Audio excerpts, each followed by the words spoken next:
চেতনা। ফিরে এলাম বিরতির পর। আজ আমরা কথা বলছি অস্টিওপোরোসিস নিয়ে এবং আমাদের সঙ্গে রয়েছেন প্রখ্যাত orthopaedic surgeon doctor Santosh Kumar. ডাক্তারবাবু, অস্টিওপোরোসিস কি সেই সমস্ত ক্ষেত্রে হতে পারে যারা ধরুন প্রচুর প্রচুর ডায়েটিং করছে, ঠিকঠাক করে খাওয়া দাওয়াটা করছে না, মানে রোগা হওয়ার জন্য ডায়েটিং করছে, তাদের ক্ষেত্রে কি অস্টিওপোরোসিসের সমস্যা দেখা দিতে পারে? হ্যাঁ, নিশ্চয়ই। অ্যাকচুয়ালি যারা প্রচুর ডায়েটিং করছেন জিরো ফিগারের জন্য বা আনসাইন্টিফিক ডায়েট কন্ট্রোল যেটাকে বলা হয়, তাতে প্রথম হচ্ছে যে ডায়েট ইজ গ্রসলি ইনঅ্যাডিকুয়েট। তো ওটাতে এসেনশিয়াল নিউট্রিয়েন্টস ভাইটামিনস নেই, ভাইটামিন ডি ডেফিসিয়েন্সিও থাকবে ওই ডায়েটে। তো তাতে অস্টিওপোরোসিস হওয়ার একটা প্রবল সম্ভাবনা আছে। তার সঙ্গে যারা প্রচুর ডায়েটিং করেন তাদের sometimes they are associated with ওদের স্মোকিং হ্যাবিটস থাকে, যাদের খাদ্য ভালো নেই আর যদি স্মোকিং করছেন তাতে আরও বেশি অস্টিওপোরোসিস হওয়ার সম্ভাবনা থাকে।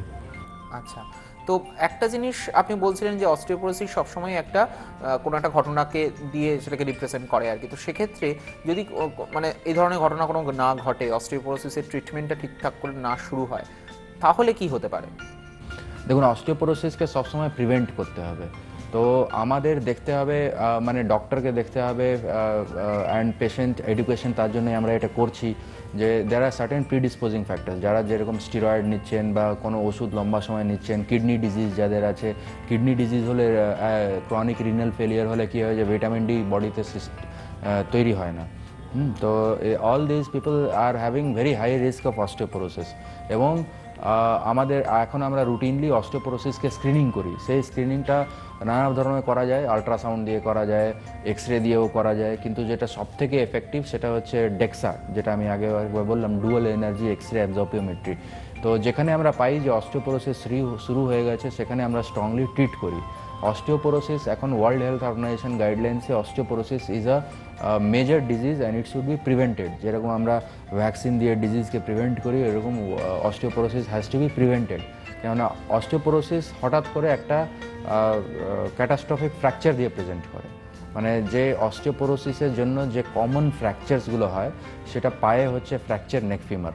এবার ফ্র্যাকচার নেক ফিমার হচ্ছে এটা major fracture in body which can lead to morbidity and mortality, মানে ওটাতে ডেথও হতে পারে ফ্র্যাকচার নেক ফিমারে।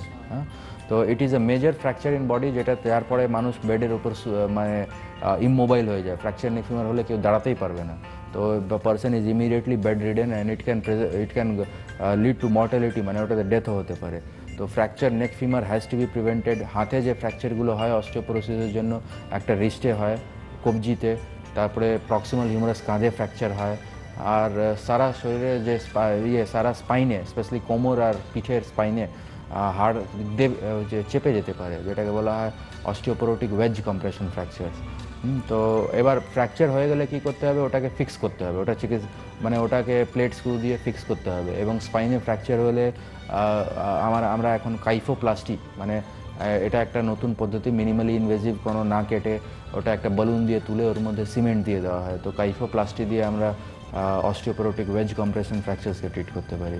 অন্য জায়গায় যে ফ্র্যাকচারগুলো আছে সেটা যে কোনো ফ্র্যাকচার হিসাবে প্লেট স্ক্রু দিয়ে আমাদের ওটা ফিক্স করতে হবে। আচ্ছা ডাক্তারবাবু, আপনি একটা টার্ম ইউজ করলেন কাইপোপ্লাস্টি, তো এই বিষয়টা যদি একটু বলেন।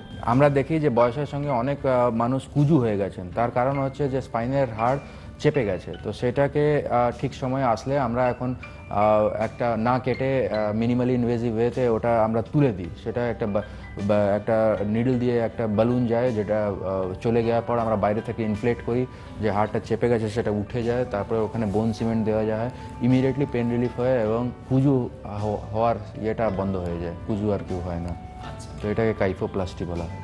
আচ্ছা, তো ডাক্তারবাবু আমরা অনুষ্ঠানের একেবারে শেষ দিকে চলে এসেছি। তো যেটা জানতে চাইবো যে যাদের অস্টিওপোরোসিস হয়েছে বা যাদের এখনো হয়নি, তো তাদের জন্য আপনার কি পরামর্শ থাকছে?